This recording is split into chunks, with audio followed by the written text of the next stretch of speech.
RG civil service daily current affairs പ്രോഗ്രാമിലേക്ക് അവർക്കും സ്വാഗതം. ഇന്ന് 2020 ഡിസംബർ 15 വരെയുള്ള ആനുകാലിക സംഭവങ്ങളെ ആസ്പദമാക്കിയുള്ള വീഡിയോ ആണ് നിങ്ങൾക്കായി ഷെയർ ചെയ്യുന്നത്. RG സിവിൽ സർവീസ് അക്കാദമി വാട്സപ്പിലൂടെ സൗജന്യ പരിശീലനം വിവിധ സ്കോളർഷിപ്പുകൾക്കും അതുപോലെ തന്നെ PSC പരിശീലനവും നൽകുന്നുണ്ട്. NMMS, NTSC, LSS, USS സ്കോളർഷിപ്പുകൾക്ക് ഒപ്പം PSC 10th പ്രിലിമിനറി എക്സാമിനും വേണ്ടിയുള്ള സൗജന്യ പരിശീലനമാണ് വാട്സാപ്പിലൂടെ നൽകുന്നത്. വാട്സപ്പുമായി ബന്ധപ്പെട്ട ലിങ്കുകൾ താഴെ ഡിസ്ക്രിപ്ഷൻ ബോക്സിൽ നൽകിയിട്ടുണ്ട്. താല്പര്യമുള്ളവർക്ക് ആ ലിങ്കിൽ ജോയിൻ ചെയ്യാവുന്നതാണ്. നമുക്ക് ഇന്നത്തെ ചോദ്യങ്ങളിലേക്ക് പോകാം. ഒന്നാമത്തെ ചോദ്യം ശ്രദ്ധിക്കാം. കാർഷിക പത്രപ്രവർത്തകർക്കായി സംസ്ഥാന സർക്കാർ ഏർപ്പെടുത്തിയ കർഷക ഭാരതി പുരസ്കാരം ആദ്യം നേടിയതാര്? Who was the first recipient of the Karshaka Bharathi award for farm journalist institute by the state government? Karshaka Bharathi പുരസ്കാരം ആദ്യം നേടിയതാരെന്നാണ് ചോദ്യം. അത് ഈ ചോദ്യത്തിന് പ്രസക്തി വന്നത് ഈ ആദ്യം നേടിയ വ്യക്തി ഈ അടുത്തതായിട്ടാണ് നമ്മെ വിട്ടുപോയത്. അദ്ദേഹത്തിൻ്റെ പേരെന്താണെന്ന് നോക്കാം. കർഷക ഭാരതി പുരസ്കാരം ആദ്യം നേടിയ വ്യക്തി ആര്? കാർഷിക പത്രപ്രവർത്തകർക്കായി സംസ്ഥാന സർക്കാർ ഏർപ്പെടുത്തിയ കർഷക ഭാരതി പുരസ്കാരം നേടിയത് ആരാണെന്ന് നമുക്ക് നോക്കാം. കർഷക ഭാരതി പുരസ്കാരം നേടിയത് ആർ ഹേലിയാണ്. ആർ ഹേലി മലയാള കാർഷിക പത്രപ്രവർത്തനത്തിൻ്റെ തുടക്കക്കാരൻ എന്ന് വേണമെങ്കിൽ പറയാം, അല്ലെങ്കിൽ സ്ഥാപകൻ എന്ന് വേണമെങ്കിൽ പറയാം. Founder of Malayalam farm journalism ആരാണ്? പേര് ആർ ഹേലി. കർഷക ഭാരതി പുരസ്കാരം നേടിയ വ്യക്തിയാണ്. ആദ്യത്തെ പുരസ്കാരം നേടിയ വ്യക്തിയാണ് ഇദ്ദേഹം, ആർ ഹേലി. രണ്ടാമത്തെ ചോദ്യത്തിലേക്ക് പോകാം. Question number 2. ഐക്യരാഷ്ട്ര സംഘടനയുടെ ക്വസ്റ്റ്യൻ നമ്പർ ഇതിനകത്ത് തെറ്റുണ്ട്, അത് ശ്രദ്ധിക്കേണ്ട.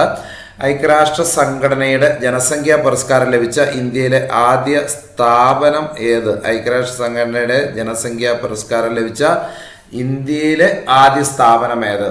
Which was the first Indian institution to receive the United Nations Population Award? ഏത് സ്ഥാപനമാണ് ഐക്യരാഷ്ട്ര സംഘടനയുടെ ജനസംഖ്യാ പുരസ്കാരം ലഭിച്ച ഇന്ത്യയിലെ ആദ്യ സ്ഥാപനമാണ് ചോദിച്ച്. ഇന്ത്യയിലെ ആദ്യ സ്ഥാപനം ഏതാണെന്ന് നോക്കാം. ഹെൽപ്പേജ് ഇന്ത്യയാണ്. ഐക്യരാഷ്ട്ര സംഘടനയുടെ ജനസംഖ്യാ പുരസ്കാരം ലഭിച്ച ഇന്ത്യയിലെ സ്ഥാപനം ഹെൽപ്പേജ് ഇന്ത്യ. ശ്രദ്ധിക്കുക, ഐക്യരാഷ്ട്ര സംഘടനയുടെ ജനസംഖ്യാ പുരസ്കാരം ലഭിച്ച ഇന്ത്യയിലെ സ്ഥാപനം ഹെൽപ്പേജ് ഇന്ത്യയാണ്. അടുത്ത മൂന്നാമത്തെ ചോദ്യത്തിലേക്ക് നമുക്ക് പോകാം. Third question. ദാരിദ്ര്യരേഖയ്ക്ക് താഴെയുള്ള 20 ലക്ഷം കുടുംബങ്ങളിൽ സൗജന്യ ഇന്റർനെറ്റ് എത്തിക്കാൻ ലക്ഷ്യം വെച്ചുള്ള കേരള സർക്കാർ പദ്ധതി അത്? Which Kerala government project aims to bring free internet to 20 lakh families below the poverty line? ദാരിദ്ര്യരേഖയ്ക്ക് താഴെയുള്ള 20 ലക്ഷം കുടുംബങ്ങളിൽ സൗജന്യ ഇന്റർനെറ്റ് എത്തിക്കാൻ ലക്ഷ്യം വെച്ചുള്ള കേരള സർക്കാർ പദ്ധതി ഏതാണ് ഈ കേരള സർക്കാർ പദ്ധതി എന്ന് നോക്കാം.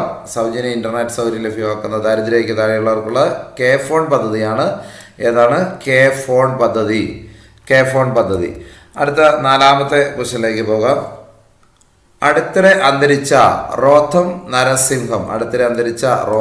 നരസിംഹം ഏത് മേഖലയിൽ പ്രശസ്തനായ വ്യക്തിയാണ്? അടുത്തിടെ അന്തരിച്ച റോത്തം നരസിംഹ ഏത് മേഖലയിൽ പ്രശസ്തനായ വ്യക്തിയാണ്? Roddam Narasimha who passed away recent is a well known figure in which field? ഏത് മേഖലയിൽ പ്രശസ്തനായ വ്യക്തിയാണ് ഈ റോത്തം നരസിംഹ എന്ന് നോക്കാം. റോത്തം നരസിംഹ എയറോസ്പേസ് എഞ്ചിനീയറിംഗിൽ ബഹിരാകാശ ശാസ്ത്രത്തിൽ പ്രശസ്തനായ വ്യക്തിയാണ് റോത്തം നരസിംഹ. 1978 ശാന്തി സ്വരൂപ് ഭട്നാഗർ അവാർഡ് ലഭിച്ചു.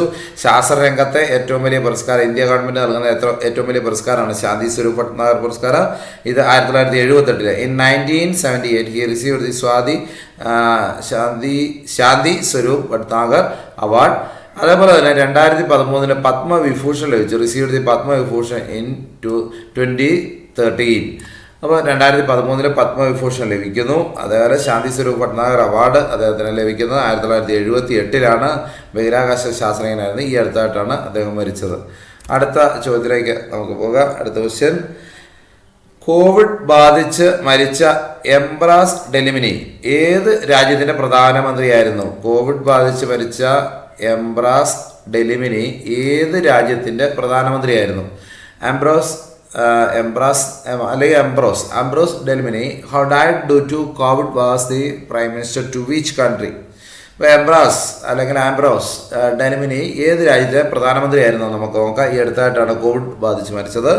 അദ്ദേഹം എസ്വാട്ടിനി എന്ന് പറഞ്ഞ രാജ്യത്തെ പ്രധാനമന്ത്രിയായിരുന്നു. ഇതിൽ ഏറ്റവും വലിയ പ്രധാന പ്രത്യേകത ഈ എസ്വാട്ടിനിയുടെ പഴയ പേര് PSCയിൽ ചോദിച്ചിട്ടുണ്ട്. എസ്വാട്ടിന് പഴയ പേര് സ്വാസിലാൻഡ് എന്നാണ്, ഒരു ആഫ്രിക്കൻ രാജ്യമാണ്. ശ്രദ്ധിക്കുക, ഇതിൻ്റെ പഴയ പേര് ശ്രദ്ധിക്കണം. ഇപ്പോൾ മരിച്ച പ്രധാനമന്ത്രിയേക്കാൾ അതിന് പ്രാധാന്യമുള്ളത് ഈ പഴയ പേര് തന്നെയാണ്, സ്വാസിലാൻഡ് എന്നാണ്. The old name of Eswatini Swaziland. അതുപോലെ നാഷണൽ ക്യാപിറ്റൽസ് ആർ എംബാബിനെ അല്ലെങ്കിൽ എംബാബിനെയും ലോബാംബെ എന്നീ രണ്ട് തലസ്ഥാന നഗരങ്ങളുണ്ട്. ഒന്ന് എക്സിക്യൂട്ടീവ് ക്യാപിറ്റലും ഒന്ന് ലെജിസ്ലേറ്റീവ് ക്യാപിറ്റലുമാണ്. എംബാബിനെ എക്സിക്യൂട്ടീവ്, ലോബാംബ് ലെജിസ്ലേറ്റീവ് ക്യാപിറ്റലും കൂടിയാണ്. അപ്പോൾ രണ്ട് ക്യാപിറ്റൽ തലസ്ഥാനങ്ങളുണ്ട് എന്നുള്ള കാര്യങ്ങൾ. ദേശീയ തലസ്ഥാനം രണ്ടാണ്. അതേപോലെ തന്നെ ഇതിൻ്റെ പഴയ പേരാണ് പ്രധാനം. എസ്വാട്ടിനിയുടെ പഴയ പേര് സ്വാസിലാൻഡ് എന്നാണ് അറിയപ്പെടുന്നത്. അടുത്ത ക്വസ്റ്റ്യനിലേക്ക് പോകാം. അടുത്ത ചോദ്യം, ആറാമത്തെ ചോദ്യം. ലോകത്തിലെ ഏറ്റവും വലിയ ഹൈബ്രിഡ് റിന്യൂവബിൾ എനർജി പാർക്ക് ഇന്ത്യയിൽ ഏത് സംസ്ഥാനത്താണ് നിർമ്മിക്കാൻ പോകുന്നത്? In which Indian state will the world's largest hybrid renewable energy park B built? ലോകത്തിലെ ഏറ്റവും വലിയ ഹൈബ്രിഡ് റിന്യൂവബിൾ എനർജി പാർക്ക് ഇന്ത്യയിലെ ഏത് സംസ്ഥാനത്താണ് നിർമ്മിക്കാൻ പോകുന്നത്? ഇന്ത്യയിലെ ഏറ്റവും വലുതാണ് വരാൻ പോകുന്നത്. ഹൈബ്രിഡ് റിന്യൂവബിൾ എനർജി പാർക്കാണ്. ഗുജറാത്തിലെ കച്ച് ജില്ലയിലാണ് ഇത് നിലവിൽ വരുന്നത്. ഗുജറാത്തിലെ കച്ച് ജില്ലയിൽ, കച്ച് ജില്ലയിലാണ് ഈ റിന്യൂവബിൾ എനർജി പാർക്ക് നിലവിൽ വരുന്നത്. ലോകത്തിലെ ഏറ്റവും വലുതായിരിക്കും. അടുത്ത ക്വസ്റ്റ്യൻ ശ്രദ്ധിക്കുക, ഏഴാമത്തെ question. Time Magazine 2020 person of the year പുരസ്കാരം ലഭിച്ച വ്യക്തികൾ ആരൊക്കെ? ടൈം മാഗസിൻ്റെ 2020 പേഴ്സൺ ഓഫ് ദി ഇയർ പുരസ്കാരം ലഭിച്ച വ്യക്തികൾ ആരല്ല? Who are the recipients of Time Magazine's person of the year 2020?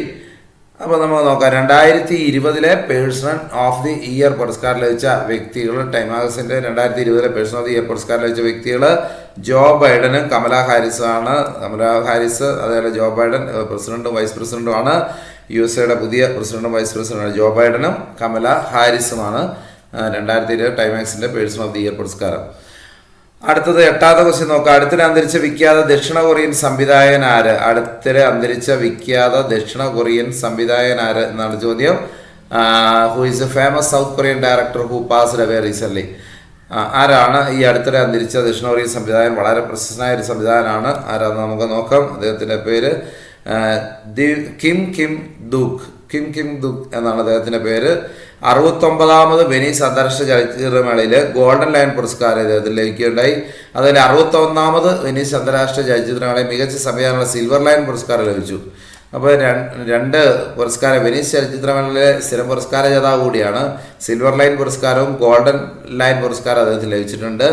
അതേപോലെ തന്നെ അദ്ദേഹത്തിന് ആദ്യ സിനിമയുടെ പേരൊന്ന് ഓർക്കുക, ക്രൊക്കഡൈൽ എന്നാണ്. ആദ്യ സിനിമ, ഫസ്റ്റ് മൂവീസ് ക്രൊക്കഡൈൽ. ആദ്യ സിനിമ ക്രൊക്കഡൈലാണ്. അദ്ദേഹത്തിൻ്റെ പേര് കിം ഡുക് എന്നാണ്. Kim Duc. അടുത്ത ക്വസ്റ്റ്യൻ, ഒമ്പതാമത്തെ ക്വസ്റ്റ്യൻ നോക്കുക. രാജ്യത്തെ 3 പ്രതിരോധ സേനകളിലും പ്രവർത്തിച്ച ഏക ഇന്ത്യക്കാരൻ ആരാണ്? രാജ്യത്തെ 3 പ്രതിരോധ സേനകളിൽ പ്രവർത്തിച്ച ഏക ഇന്ത്യക്കാരൻ. Who is only Indian to have served in the 3 defence forces in the country? ഇതിൻ്റെ പ്രത്യേകത, ഇദ്ദേഹം ഇപ്പോഴും ജീവിച്ചിരിപ്പുണ്ട്. 100ാം ജന്മദിനം ആഘോഷിച്ചതേ ഉള്ളൂ ഇപ്പോൾ. അതുകൊണ്ട് തന്നെയാണ് ഇതിപ്പോൾ ഈ അടുത്തതായിട്ട് പ്രശസ്തി നേടിയ ഒരു വാർത്തയാണ്. രാജ്യത്തെ 3 പ്രതിരോധ സേനകളിൽ പ്രവർത്തിച്ച ഏക ഇന്ത്യക്കാരൻ. Who is only Indian to have served in the 3 defence forces in the country? അദ്ദേഹത്തിൻ്റെ പേരൊന്ന് ശ്രദ്ധിക്കാം. 3 പ്രതിരോധ സേനകളിൽ അദ്ദേഹം പ്രവർത്തിച്ചിരുന്നു. കോളൻ പ്രീതിപാൽ സിംഗ് ഗിൽ എന്നാണ് അദ്ദേഹത്തിൻ്റെ പേര്. കേണൽ പ്രീതിപാൽ സിംഗ് ഗിൽ. കേണൽ എന്നാണ് അദ്ദേഹത്തിൻ്റെ പേര്. പ്രീതിപാൽ സിംഗ്. 3 സേനകളിൽ ഇദ്ദേഹം പ്രവർത്തിച്ചിരുന്നു. അടുത്ത ചോദ്യത്തിലേക്ക് പോകാം. ദ പ്രസിഡൻഷ്യൽ ഇയേഴ്സ്, 10ാമത്തെ ചോദ്യമാണ്. ദ പ്രസിഡൻഷ്യൽ ഇയേഴ്സ് ആരുടെ പ്രശസ്തമായ ആത്മകഥ? Whose famous autobiography is the presidential years? ആരുടെ പ്രശസ്തമായ ആത്മകഥയാണ് ഈ പ്രസിഡൻഷ്യൽ ഇയേഴ്സ്? ഇതിൻ്റെ 4ാം പതിപ്പ് ഇപ്പോൾ ഇറങ്ങിയിരിക്കുന്നത്. ദ പ്രസിഡൻഷ്യൽ ഇയേഴ്സ് എന്നത് ആരുടെ പ്രശസ്തമായ ഏത് രാഷ്ട്രപതിയുടേതായിരുന്നു? Pranab Mukherjee. The presidential years Pranab മുഖർജിയുടെ പ്രശസ്തമായ ആത്മകഥയാണ്. അദ്ദേഹം 13ാമത് പ്രസിഡൻ്റായിരുന്നു, ഇന്ത്യയുടെ 13ാമത് പ്രസിഡൻ്റായിരുന്നു. 2012 മുതൽ 2017 വരെയുള്ള കാലയളവിലാണ് ഇന്ത്യയുടെ പ്രസിഡൻ്റായിരുന്നത്. ഈ അടുത്തായിട്ടാണ് അദ്ദേഹം മരണപ്പെട്ടത്. ശ്രദ്ധിക്കുക, ദ പ്രസിഡൻഷ്യൽ ഇയേഴ്സ് ആരുടെ പുസ്തകമാണ്? പ്രണാബ് മുഖർജിയുടേതാണ്. ഈ ചാനൽ ഉപകാരപ്രദമാണ്. തീർച്ചയായും ചാനൽ സബ്സ്ക്രൈബ് ചെയ്യുക. തുടർന്നുള്ള ഡെയിലി കറണ്ട് അഫയേഴ്സിൻ്റെ നോട്ടിഫിക്കേഷൻ ലഭിക്കുന്നതിന് വേണ്ടി താഴെയുള്ള ബെൽ ഐക്കൺ എനേബിൾ ചെയ്യുക.